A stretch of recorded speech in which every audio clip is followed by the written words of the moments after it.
देखिए आज हम लोग इस वीडियो में 4.1 का क्वेश्चन 4.1 में क्वेश्चन नंबर 2 सॉल्व करेंगे। ठीक है, देखिए 2 नंबर में क्वेश्चन में क्या करना है, निम्न स्थितियों को द्विघात समीकरण के रूप में निरूपित करें। ठीक है, देखिए फर्स्ट क्वेश्चन क्या कर रहा है, फर्स्ट नंबर क्वेश्चन कर रहा है एक आयताकार भूखंड का क्षेत्रफल 528 मीटर स्क्वायर है, क्षेत्र की लंबाई मीटर में चौड़ाई के दोगुने से एक अधिक है, हमें भूखंड की लंबाई और चौड़ाई ज्ञात करना है। ठीक है, क्या कह रहा है, चौड़ाई, चौड़ाई जो कह रहा है चौड़ाई, चौड़ाई के दोगुने से एक अधिक है, क्या है, लंबाई। तो सबसे पहले यहाँ पर मानेंगे, माना कि भूखंड भूखंड भूखंड की चौड़ाई, सबसे पहले क्या मानेंगे हम लोग, भूखंड की चौड़ाई, भूखंड की चौड़ाई बराबर में क्या हो गया, x। ठीक है, तथा भूखंड भूखंड की लंबाई, भूखंड की लंबाई जो क्या है, दो गुना से एक अधिक है, 2x प्लस में क्या हो गया जी, 1। ठीक है, जिसका क्षेत्रफल जो है भूखंड का कितना दे दिया हुआ है, 528 मीटर स्क्वायर। ठीक है, देखिए हम सभी लोग जानते हैं कि क्या होता है जी, आयत का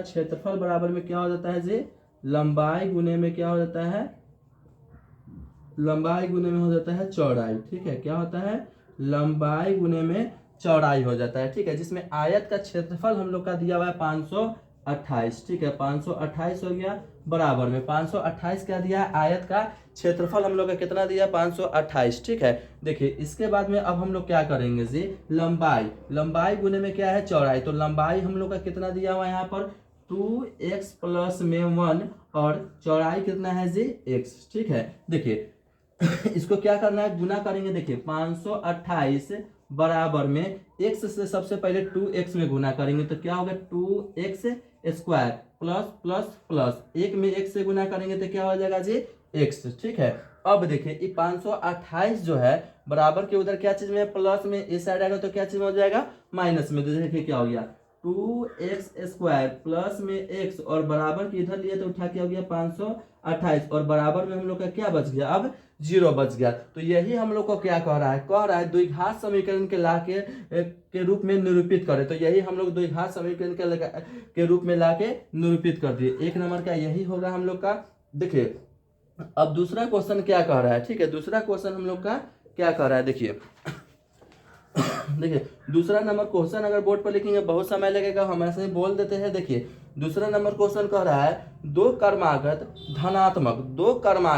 धनात्मक पूर्णांकों का गुणनफल कितना है, 306। हमें पूर्णांक ज्ञात करना है। ठीक है, क्या ज्ञात करना है इसे, पूर्णांक ज्ञात करना है। ठीक है, देखिए दो धनात्मक पूर्णांक कह रहा है। देखिए सबसे पहले यहाँ पर मानेंगे, दो धनात्मक पूर्णांक कह रहा था। देखिए सबसे पहले दो नंबर में माना कि पहली कर्मागत, ठीक है, पहली कर्मागत, ठीक है, धनात्मक पूर्णांक, धनात्मक माना कि पहली कर्मागत धनात्मक पूर्णांक बराबर में क्या हो जाएगा जी, पूर्णांक माना कि पहली क्रमागत धनात्मक पूर्णांक बराबर में क्या हो जाएगा, x। ठीक है, दो कह रहा है। अब यहाँ पर क्या मानेंगे, दूसरी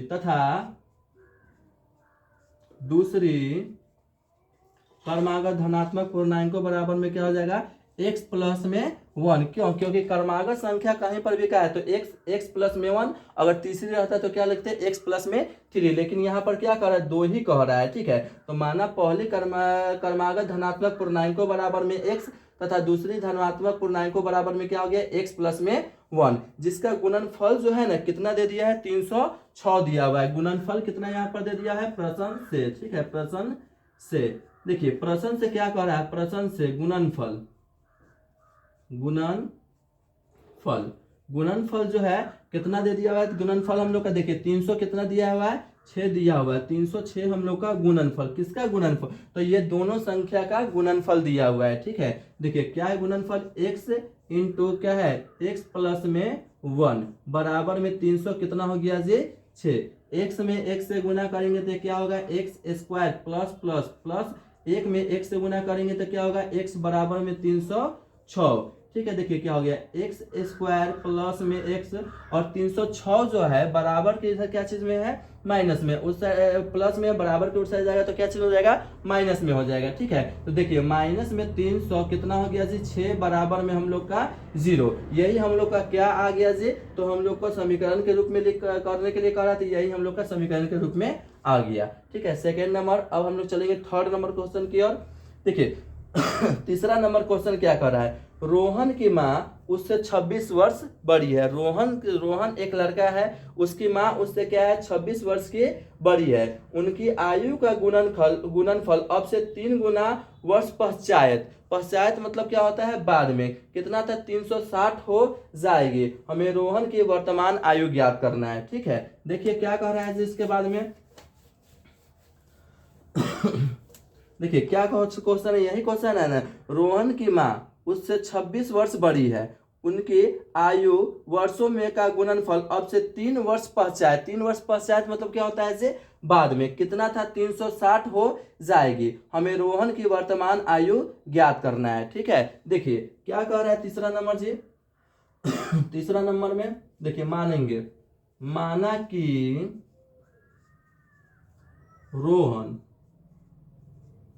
रोहन की वर्तमान आयु बराबर में क्या हो गया जी x। माना कि रोहन की वर्तमान आयु बराबर में क्या हो गया x, तथा क्या कह रहा है माता जी की उम्र कह रहा है ना, तथा माँ की वर्तमान आयु बराबर में x प्लस में कितना है जी 26 है। कितना है x प्लस में 26, क्यों, क्योंकि 26 वर्ष रोहन से क्या है बड़ी है, तो x प्लस में क्या हो गया 26। ठीक है, अब क्या कह रहा है प्रश्न से क्या आ जा रहा है, प्रश्न से हम लोग का क्या कह रहा है, देखिए प्रश्न से हम लोग का हो जा रहा है कितना, तो 3 वर्ष बाद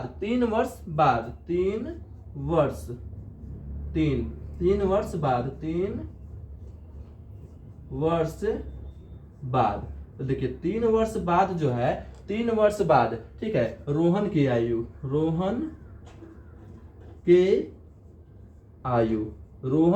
3 वर्ष बाद के लिए क्या होता है, देखिए बाद के लिए प्लस होता है, तो पहले वर्तमान तो x है और x में हम लोग 3 को क्या कर दिए जोड़ दिए। ठीक है, तथा माँ की आयु बराबर में क्या है जी, तो x प्लस में 26 और जिसमें 3 वर्ष माँ में भी बढ़ जा रहा है, तो कितना हो जा रहा है जी x प्लस में क्या हो गया जी 29 हो गया। ठीक है, x प्लस में क्या आ गया 29। ठीक है, 26 और 3 को जोड़े तो क्या हो गया 29, जिसका जो है क्या कह रहा है जी, कह रहा है गुणनफल कितना दे दिया हुआ है, तो 360 दिया हुआ है। ठीक है, गुणनफल देखिए गुणनफल जो है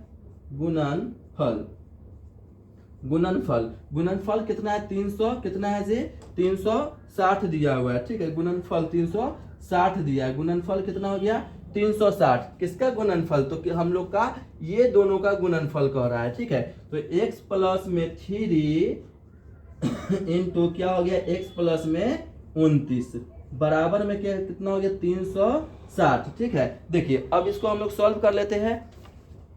देखिए सबसे पहले क्या होगा, इस x से इसमें गुना करेंगे, x इंटू में x प्लस में क्या हो गया 29 प्लस 3 से गुना करेंगे किस में x प्लस में 29 में बराबर में कितना हो गया 360। ठीक है, देखिए क्या हो गया x में x से गुना करेंगे तो क्या आएगा x स्क्वायर प्लस प्लस क्या हो गया प्लस 29 में x से गुना करेंगे तो क्या हो गया 29x। ठीक है, और देखिए ए भी प्लस है, ए भी प्लस हो तो यहाँ पे क्या दिया प्लस, 3 में x से गुना करेंगे तो क्या आएगा 3x प्लस प्लस प्लस। ठीक है, 9 या 27 के साथ हासिल में 2।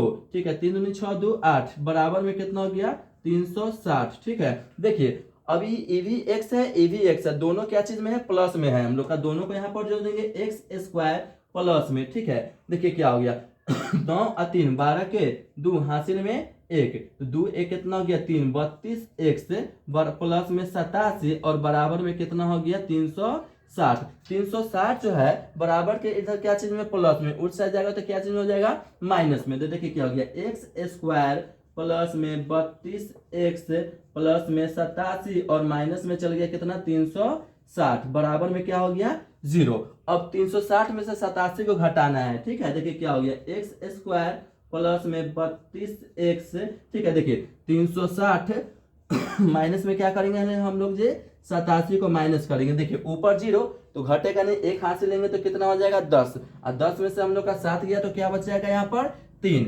अब यहाँ पर क्या बच गया 5, तो 5 में से तो हमारा 8 घटेगा नहीं, एक हाथ से लेंगे तो कितना हो जाएगा 15, और 15 में से 8 गया तो कितना बचेगा जी 7 बचेगा, और यहाँ पर क्या बच गया 2, ठीक है। लेकिन देखिए बड़ी संख्या माइनस में तो हम लोग का क्या आएगा माइनस में ही आंसर आएगा। माइनस में कितना आ जाएगा 273, ठीक है। 273 बराबर में 0। यही तो हम लोग का आंसर आ गया द्विघात समीकरण के रूप में निरूपित करने के लिए कर रहा है, और हम लोग समीकरण के रूप में लाके निरूपित कर दिए, ठीक है। अब चलेंगे हम लोग चौथा क्वेश्चन की ओर। देखिए चौथा क्वेश्चन क्या कह रहा है, चौथा क्वेश्चन हम लोग का क्या कह रहा है देखिए एक रेलगाड़ी 480 किलोमीटर की दूरी समान चाल से तय करती है। यदि 8 किलोमीटर प्रति घंटा कम होती है तो उसे दूरी को तय करने में 3 घंटे जो है ना समय क्या लेते हैं जी अधिक लगते हैं। 3 घंटे उसे समय क्या लगते हैं जी अधिक लगते हैं, ठीक है। तो हमें रेलगाड़ी की चाल ज्ञात करना है, ठीक है। रेलगाड़ी की क्या निकालना है चाल निकालना है। देखिए यहाँ पर सबसे पहले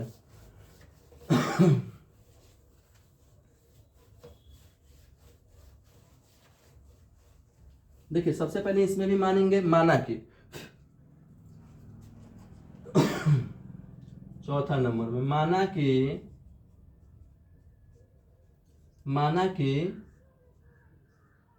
रेलगाड़ी की चाल बराबर में x किलोमीटर प्रति घंटा, ठीक है। क्या है जी माना कि रेलगाड़ी की चाल जो है ना x किलोमीटर प्रति क्या है जी घंटा। देखिए चूंकि समय बराबर में क्या होता है, समय बराबर में होता है दूरी बट्टा में क्या हो जाता है चाल। क्या हो जाता है जी समय बराबर में होता है दूरी बट्टा में चाल। देखिए प्रश्न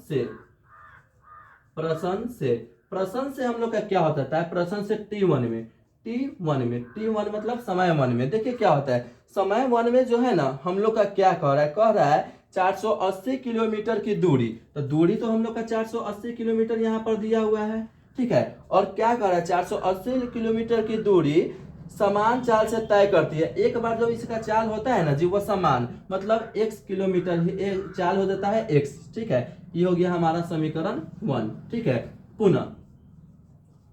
पुनः क्या हो जाता है जी पुनः देखिए पुनः हम लोग का जो है ना पुनः क्या होता है जी पुनः 8 किलोमीटर कम होती है। फिर बाद में जाके समय 2 में जो है मतलब उसमें क्या हो जाता है 8 किलोमीटर जाके घट जा रहा है। तो क्या हो गया T2 बराबर में कितना हो गया 480 और बटा में हम लोग का क्या हो गया कि यहाँ पर x क्या हो गया जी x माइनस में 8 किलोमीटर जाके घट गया। समीकरण क्या हो गया जी 2, ठीक है। अब देखिए क्या हो गया जी प्रश्न, अब यहाँ से क्या लिखेंगे प्रश्न से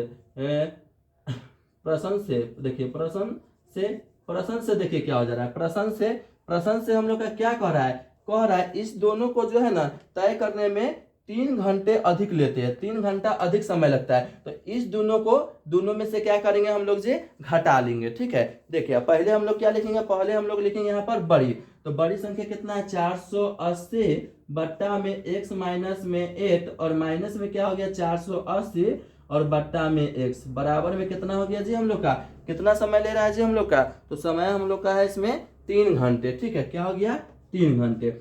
अब देखिए सबसे पहले हम लोग x माइनस में 8 और x का एलसीएम लेंगे। तो क्या होगा देखिए x माइनस में 8 और x का एलसीएम क्या आ गया x, ठीक है। देखिए यहाँ पर जी x माइनस 8 से x माइनस 8 कट गया तो क्या बच गया x, जिसमें हम लोग 480 से गुना कर लेंगे, ठीक है। 480 क्या आ गया x, ठीक है। देखिए फिर यहाँ पर माइनस का चिन्ह देंगे। अब देखिए x से x कट गया तो हम लोग क्या बचा x माइनस में 8, तो इसमें 480 से हम लोग क्या x माइनस में 8 में क्या कर लेंगे जी गुना करेंगे। ठीक है, देखिए क्या हो गया जी, इसके बाद में गुना करेंगे बराबर में 3, इसके बटा में कुछ नहीं तो क्या दे देते हैं, 1 दे देते हैं। ठीक है, देखिए इसके बाद में क्या हो जाएगा 480 x, और देखिए माइनस प्लस क्या हो गया माइनस 480 x। ठीक है, और देखिए माइनस माइनस गुना में क्या हो जाता है प्लस। ठीक है, 8 में 0 से गुना करेंगे तो क्या हो जाएगा जी 0। अब 8 8 64 के 4, हासिल में कितना बच गया हम लोग का 6, हासिल में क्या बच गया 6।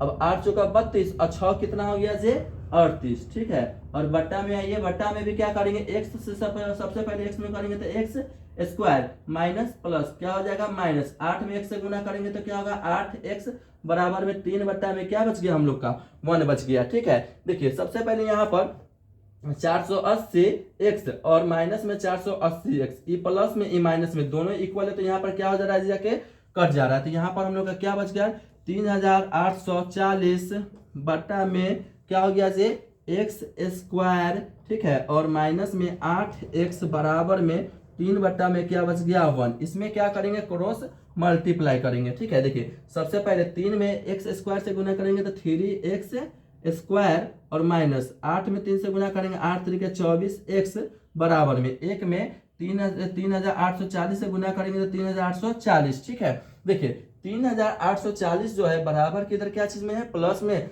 उस साइड जाएंगे उस साइड जाएगा तो क्या चीज हो जाएगा माइनस में। ठीक है, देखिए 3x स्क्वायर माइनस में 24x, और इस संख्या जो बराबर की इधर गया था तो क्या हो गया माइनस में 3840 बराबर में 0। यही हम लोग का समीकरण के रूप में आ गया। टोटल मिला के हम लोग इसमें 2 नंबर में 4 मैथ था, चारों को हम लोग सॉल्व किए।